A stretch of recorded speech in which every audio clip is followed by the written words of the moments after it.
Episode की starting होती है, हमें दिखाया जाता है एक काफी घने और अंधेरे भरे जंगल का सीन, जहाँ पर हमारी लोटेल कहती है, एडी मुझे कुछ दिखाई नहीं दे रहा। एडी भी कहता है इसमें कुछ नहीं किया जा सकता, क्योंकि आखिरकार हमारे पीछे कुछ लोग भी पड़े हो सकते हैं जो कि हमारा पीछा कर रहे हो। और वैसे भी मुझे रास्ते को ढूंढने के लिए लाइट की जरूरत नहीं है, तो सिर्फ अपने सिर को नीचे करके मुझे फॉलो करती रहो। हम जब हमारे कैंप पर पहुंच जाएंगे तो वेले भी हमारा वहां पर इंतजार कर रही होगी। लोटेल भी कहती है इस टाइम पर तो वह मेड सो जाती है ना। एडी कहता है मेरे कैंप के पास जो विला है उसकी चाबियां उसके पास ही हैं, तो वह हमारे लिए उन दरवाजों को खोल देगी। तुम्हें वहां पर सिर्फ थोड़ा रुकना है और इंतजार करना है।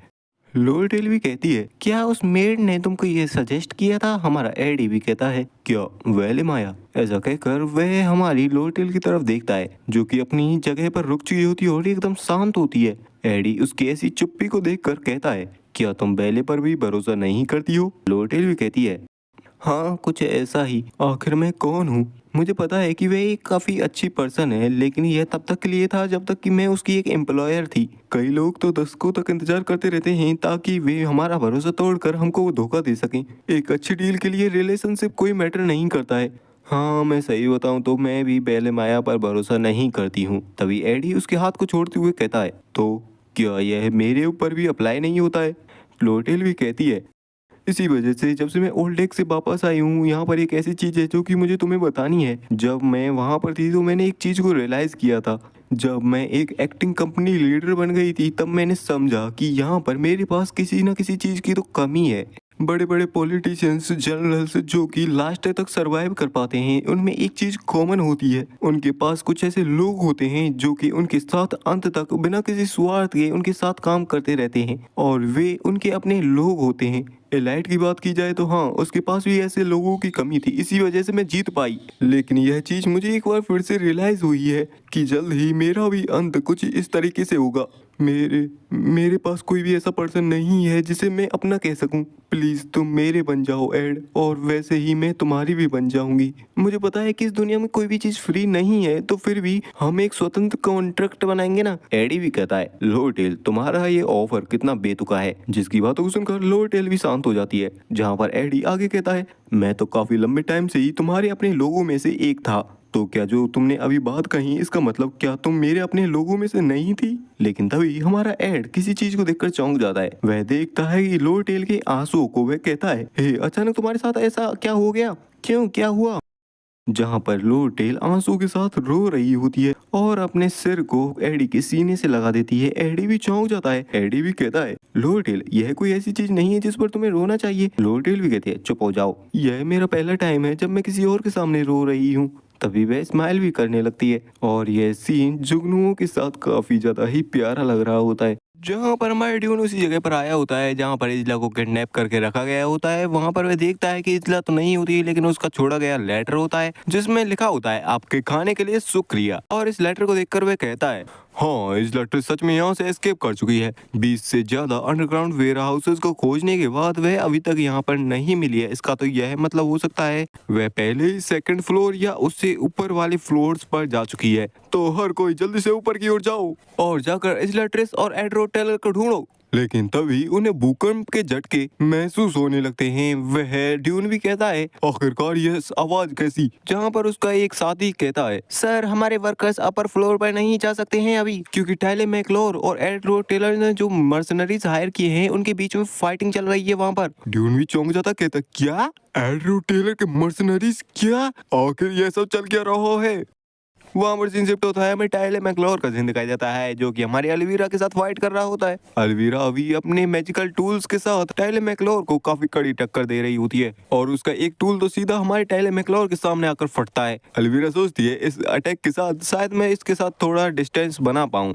मैक्लोर भी कहता है यह सब पॉइंटलेस है, ये बेकार की ट्रिक्स ये मुझे नहीं रोक पाएंगी। लेकिन तभी हमारी Alvira red flame flower reagent का यूज करती है हमारे मैक्लोर के खिलाफ, जिसके साथ ही वहाँ पर होता है काफी खतरनाक फायर अटैक। लेकिन हमारा टाइले भी जवाबी कार्रवाई में एलिमेंटल स्लैश का यूज करता है। वह कहता है, अलवीरा तुम्हें इतने आगे जाने की कोई जरूरत नहीं है। लेकिन अगले ही पल वह देखता है कि वह अपने एलिमेंटल स्लैश के साथ उस अटैक को काटने के साथ ही उसने अलवीरा के हाथ पर भी चोट लगा दी होती है, जिसे देख कर तो वह भी घबरा जाता है। वह कहता है, अलवीरा सॉरी, माफ करना, लेकिन मुझे इस लाख को भी तो बचाना है। यहाँ पर इतना आगे जाने का कोई भी कारण नहीं है, तो प्लीज बगल में हट जाओ। तभी अलवीरा कहती है, तुम डेफिनेटली, जहाँ पर उसने अपने हाथ से 2 गोलियों के भी गिराया होता है, और कहती है, तुम सच में एक काफी ज्यादा ही सॉफ्ट हार्टेड पर्सन हो। और जो 2 वे गोलियां होती हैं उनमें से निकलते हैं 2 रैबिट मॉन्स्टर्स, जो कि सीधा ही हमारे टाइले की तरफ बढ़ जाते हैं अटैक करने के लिए। लेकिन तभी हमारी अलवीरा किसी चीज को नोटिस करती है। वह देखती है कि हमारे टाइले के हाथ में उसकी स्वॉर्ड तो होती ही नहीं,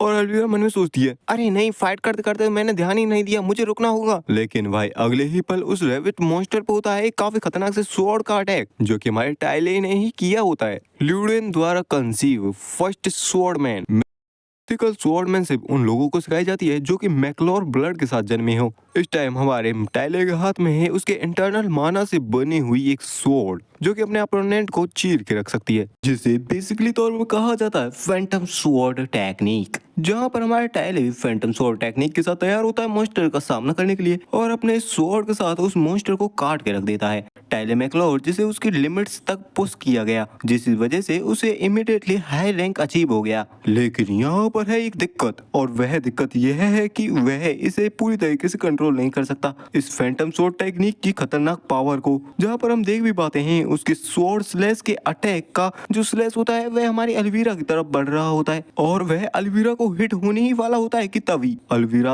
आंखों को बंद करे होती है। वह जैसी ही आंखों को खोलती है, वह अपने सामने देखती है क्लेवस को, जिसने उसका अटैक अपने पीठ पर ले लिया होता है, और वह कहता है, टाइले आखिर तुम अभी अभी क्या कर रहे थे।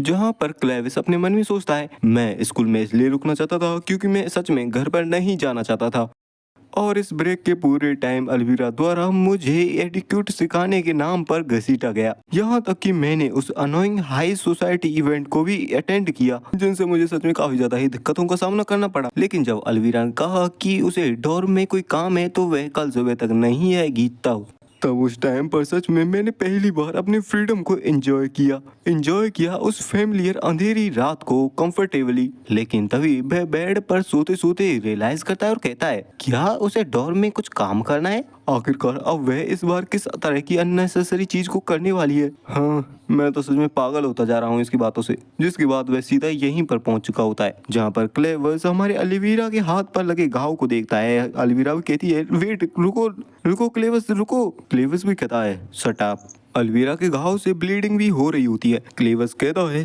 तुम शांत रहो अलवीरा। क्लेवर्स को वहां देखकर टाइले भी चौंक जाता है, लेकिन तभी उसे खतरे का अंदेशा हो जाता है। वह भी फाइटिंग स्टेंस में आ जाता है। टाइले मैक्लोर जो कि एक स्वॉर्डमैन है, उसने इसके बारे में 1 या 2 तो रूमर्स सुने ही हैं। वह एक ऐसा पर्सन है जो कि इस फील्ड में सच में काफी ज्यादा ही फेमस है। लेकिन टाइले को कभी इसका अंदेशा नहीं हुआ कि उसे खुद ही इन रूमर्स का सामना करना पड़ेगा। नॉर्थ ऑन्टेले फैमिली में रहता है एक स्वॉर्ड डीमन। और भाई साहब, इसी खतरनाक सीन के साथ यह चैप्टर यहीं एंड होता है। वीडियो को लाइक, चैनल को सब्सक्राइब कर देना for next chapter. Thanks for watching.